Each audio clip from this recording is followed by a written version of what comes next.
Nanded CM24 live news पाहण्यासाठी like व subscribe करून बेल आयकॉन दाबा। CM24 लाईव्ह न्यूज मध्ये आपलं स्वागत आहे। पाहूया आजच्या काही ठळक घडामोडी। आम्हीच घडविणार आम्हीच विकणार Tehre jewellers and sons private limited. Hudco नवीन नांदेड। आपण जिंकू शकता दररोज पैठणी साडी। चांदी पैंजण महोत्सव। दररोज भाग्यवान विजेत्यांना एक पैठणी साडी भेट देण्यात येईल। पैंजणचे वजन बंधनकारक नाही। आकर्षक मनमोहक व भरपूर प्रकारच्या डिझाईनचे पैंजण उपलब्ध। खरेदी करू शकता 19 ऑगस्ट ते 10 ऑक्टोबर पर्यंत। ग्राहकांची गर्दी वाढत आहे। आजच चांदीचे पैंजण खरेदी करा। कदाचित आपणही असू शकता पैठणी साडीचे भाग्यवान विजेते। चला तर मग खरेदी करूया चांदीचे पैंजण। Tehre jewellers and sons private limited, Hudco नवीन नांदेड। नमस्कार, आपण पाहतात सामान्य जनतेचा आवाज नांदेड CM। आज आपण नांदेड परिसरामध्ये आहोत आणि या ठिकाणी राष्ट्रीय मानव अधिकार न्याय आयोगाच्या वतीने या ठिकाणी नांदेड शहरामध्ये कार्यक्रम आयोजित केला होता। जिल्हा नियुक्ती देखील या ठिकाणी करण्यात आली आहे। त्यामध्ये या ठिकाणी डॉक्टर यास्मीन पठाण यांची महिला जिल्हा अध्यक्षपदी या ठिकाणी नियुक्ती करण्यात आली आहे। त्यानंतर नेमकं राष्ट्रीय मानव अधिकार हा काय आहे, संघटना कशासाठी काम करते, नेमकं याचं कार्य काय आहे, समाजाला याचा काय फायदा आहे आणि समाज यातून काय घेऊ शकतो, या जो महिलावर अन्याय असेल किंवा शेवटच्या घटकामध्ये जे कोणी पोहोचू शकत नाही ते या ठिकाणी राष्ट्रीय मानव अधिकार ही संघटना काम करत आहे। त्यानिमित्त आपण चर्चा करणार आहोत। सर, काय सांगणार आपण या ठिकाणी त्याविषयी? ये सबसे बहुत बड़ी खुशी की बात है कि ह्यूमन राइट्स कमीशन की स्थापना आज नांदेड़ में हो चुकी है। ह्यूमन राइट्स कमीशन ये बहुत ही इम्पोर्टेंट एक संस्था है जो इंसानों के हकूक़ के लिए लड़ती है और जहाँ कहीं पर भी इंसानों के ऊपर जुल्म ज़्यादती हो रही है उसके खिलाफ आवाज़ उठाती है। ये सिर्फ इंसानों के लिए नहीं बल्कि जो जेल में कैदी है, अगर जेलर जेल में अगर कैदियों पर जुल्म करता है तो उसके लिए भी ह्यूमन राइट्स कमीशन जेल में जाकर जेलों के कैदियों का इंटरव्यू लेकर उनको जेलर को क्या है उससे रोक सकता है। इसका मतलब ये कि कहीं पर भी दुनिया में ये ह्यूमन राइट्स कमीशन क्या करती है, इंसानों के हक के लिए काम करती है और इंसानों को हक दिलाने के लिए इसकी स्थापना हुई है। अमेरिका के शिकागो में 1987 को फर्स्ट यूनाइटेड नेशन ने इसकी स्थापना की थी, सेकेंड वर्ल्ड वॉर के बाद। फिर उसके बाद 1993 के अंदर अपने भारत में दिल्ली के अंदर पहली बार इस संस्था का क्या है स्थापना की गई और इसकी जो कमेटी होती है, इसके सुप्रीम कोर्ट के रिटायर्ड जज होते हैं, इसके अध्यक्ष और उनके साथ क्या है 10 लोगों की टीम होती है जो क्या करती है इस काम को लीड करती है और ये पूरे भारत में घूम घूम कर हर जगह पर इंसानों के हकूक़ के लिए लड़ते हैं, उनके लिए आवाज़ उठाते हैं। जैसे इराक में बमबारी हुई थी तो यूनाइटेड नेशन की human rights commission United nation की ह्यूमन राइट्स कमीशन ने क्या की थी कि पूरे दुनिया भर में घूम घूम कर इस वॉर के खिलाफ आवाज़ उठाई और इराक के लोगों को हक दिलाने के लिए बड़े बड़े शिविर और कैंप लगाए और मीडिया में इनकी आवाज़ उठाई गई। तो ये बहुत हमारे लिए खुशी की बात है कि आज नांदेड़ में ये ह्यूमन राइट्स कमीशन कायम किया गया। इससे पहले नांदेड़ में कभी भी ह्यूमन राइट्स कमीशन की बात नहीं होती थी और ना ही नांदेड़ के अंदर ह्यूमन राइट्स कमीशन इससे पहले था। और ह्यूमन राइट्स कमीशन के जरिए नांदेड़ के अंदर हमारे एम ए खत्री साहब को मैं बहुत बहुत मुबारकबाद देता हूँ कि उनको अध्यक्षता पद दी गई और हमारी बहन यास्मीन बेगम को भी मैं क्या करता हूँ कि बहुत मुबारकबाद देता हूँ कि ह्यूमन राइट्स कमीशन के दोनों अध्यक्ष बने हैं, महिला आघाड़ी के और ये जेंट्स आघाड़ी के।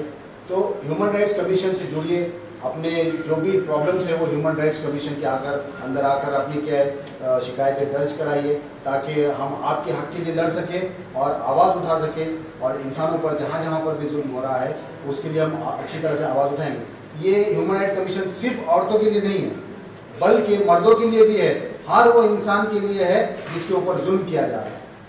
तो मैं अपने इस संस्था के माध्यम से हमारे अध्यक्ष साहब के माध्यम से ये मैसेज देना चाहता हूँ कि आप लोग हमारे से जुड़िए, आपकी शिकायतें हमारे पास दीजिए ताकि हम आपके हक के लिए लड़ सके, आपके हक के लिए आवाज़ उठा सके, अन्याय को मिटा सके और अमन और खुशहाली को बढ़ावा दे सके। यही इस संस्था का उद्देश्य है और ये पूरे दुनिया भर में और भारत में क्या है गवर्नमेंट की तरफ से चलाई जाती है।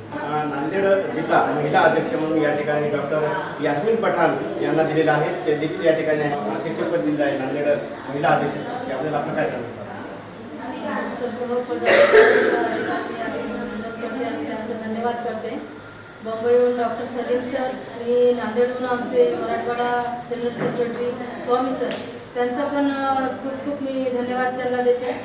आणि माझ्यावर जे विश्वास केले त्याने मला महिला अध्यक्ष नांदेड जिल्हा महिला अध्यक्ष जे दिले, तर मी खरेच महिलांचं जे अधिकार आहे ते कुठे कमी पडत असेल तर त्यांच्यावर अन्याय होत असेल तर तिथे बिलकुल मी उभे राहणार आहे. आतापर्यंत मी समाजसेवा केले आणि तसं तर त्यांना न्याय देण्याचं काम केले मी, पण पुढे पण मी करणार आहे. धन्यवाद. या ठिकाणी जे या संस्थेमध्ये नांदेडचा जिल्हा अध्यक्ष म्हणून ज्यांना या ठिकाणी नियुक्ती केली आहे सांगा आपण याची. हे अतिशय महत्त्वाचं एक मिशन आहे. आतापर्यंत आपण पाहत होतो की इंटरनॅशनल लेवलवर आपण याचं नाव ऐकत होतो. आंतरराष्ट्रीय पातळीवर ह्युमन राईट्स काय असते, सगळ्या देशामध्ये जे बोंबारी झाली आमच्या मित्रांनी सांगितल्याप्रमाणे, तर त्या इंटरनॅशनल लेवलवर ते ह्युमन राईट्स कमिशन काम करायचा. त्याच्यानंतर नॅशनल लेवलवर सुद्धा आलं, आज स्टेट लेवलवर आणि आपल्या भारतामध्ये देशामध्ये सुद्धा आज याची स्थापना होऊन मला वाटतं 93 पासून डॉक्टर बाबासाहेब आंबेडकरांनी आपल्या संविधानामध्ये जे चॅप्टर 1 मध्ये सर मूलभूत जे अधिकार आहेत प्रत्येक नागरिकाचे, फंडामेंटल राईट्स ज्याला आपण म्हणतो, ते त्या ठिकाणी आपल्या संविधानाच्या माध्यमातून प्रत्येक नागरिकाला दिलेलेच आहे. परंतु आपण पाहतो की बऱ्याच ठिकाणी भारतीय संविधानाप्रमाणे त्या ठिकाणी अधिकार भेटल्यानंतर सुद्धा वेगवेगळ्या लोकांवर वेगवेगळ्या भागामध्ये वेगवेगळ्या राज्यामध्ये वेगवेगळ्या ठिकाणी अन्याय होत असतो, वेगवेगळ्या संस्थांमध्ये अन्याय होत असतो. मग ते अन्याय कोणत्याही असू द्या, लोकांना याचं मेन कारण जे आहे, लोकांना त्यांचे अधिकार ती जाणीव नाही. जर लोकांना जर अधिकार ती जाणीव झाली तर ते लोक त्या ठिकाणी जाब विचारू शकतात.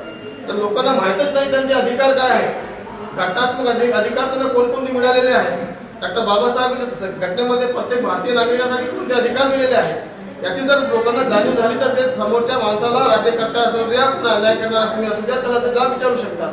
परंतु human rights and justice commission आज आमचे राज्याचे, महाराष्ट्र राज्याचे आमचे जे जनरल सेक्रेटरी आहेत शिवकांती स्वामी साहेब, त्यांनी आज माझं नियुक्तीपत्र आणलेलं आहे. दिल्लीहून नियुक्तीपत्र आलं आणि त्या आयकार सुद्धा आलेला आहे. त्यांनी मला या ठिकाणी कार्यक्रमामध्ये आज या ठिकाणी माझा सत्कार करून मला सुपूर्द केले. नुसतं सुपूर्दच केलं नाही, त्याची महत्त्वाची जबाबदारी सुद्धा त्यांनी या ठिकाणी माझ्यावर टाकलेली आहे.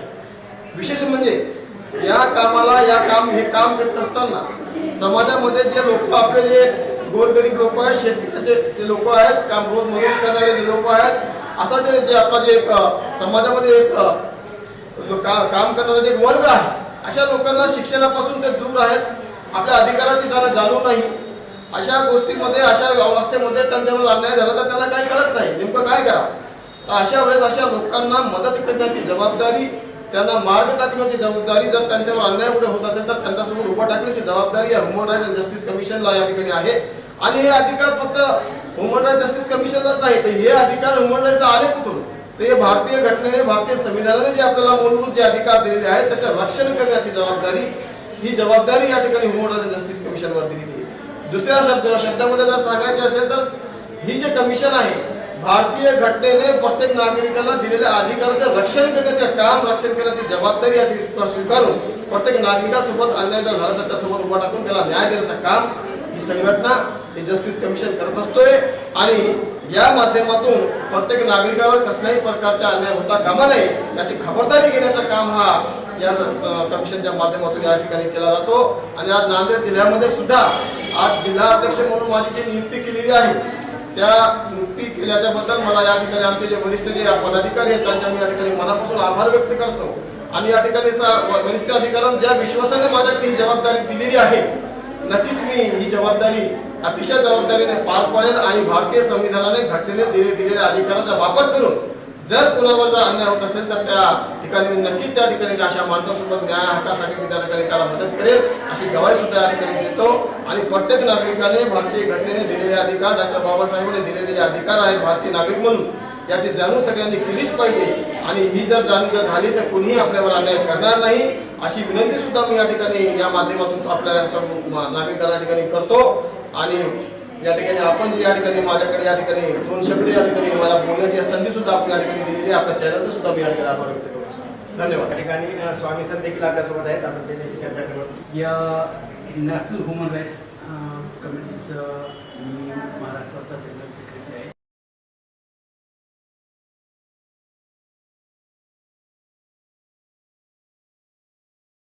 चेअरमन आहेत. खरोखर मला या व्यक्तीने एवढं पद मोठं असताना, तो MD असताना त्या माणसाने सामान्य माणसाची तळमळ ओळखली.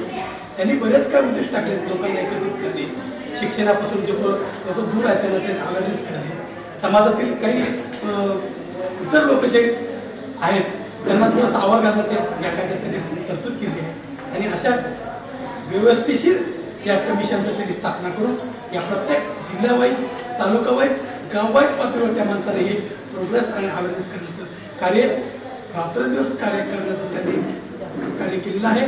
तरी त्यांचा हा विचार त्या लोकांचा जे विचार आम्ही आत्मसात केला आणि यामध्ये आम्ही पण जॉईन झालो. मी महाराष्ट्राचा जनरल सेक्रेटरी आहे आणि या व्यक्तीने आम्हाला बऱ्याच ठिकाणी या मार्गदर्शनाप्रमाणे आम्हाला पुढे जाण्याचा मार्ग दाखवला. म्हणून या संघटनेमध्ये योग्य त्या व्यक्तीने योग्य त्या प्रमाणात काम केल्यास खरोखर त्याला एक मानसिक समाधान मिळते आणि समाजाला न्याय मिळतो. धन्यवाद. एवढंच बोलण्यासाठी मी या ठिकाणी आज नांदेड शहरामध्ये अतिशय चांगल्या प्रकारे या ठिकाणी